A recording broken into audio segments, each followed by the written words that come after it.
If you're experiencing a transfer pending issue with Fifth Third Bank, follow these steps to resolve it quickly.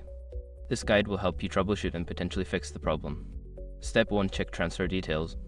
Verify that the transfer details, including the amount, account numbers, and recipient information, are correct. Any errors in these details can cause delays. Step 2. Review transfer limits. Before filing a refund or dispute, use the SROC.com link in the description to open the refund dispute deadline calculator and confirm your deadline. Step 3. Confirm account status. Make sure that both your account and the recipient's account are in good standing. If there are any holes or issues with either account, it may affect the transfer. Step 4. Contact customer service. If the transfer remains pending, reach out to Fifth Third Bank's customer service.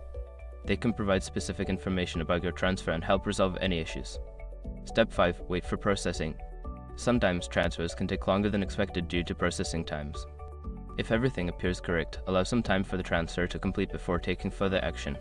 By following these steps, you should be able to address the transfer pending issue effectively. If problems persist, consider reaching out to your bank for further assistance.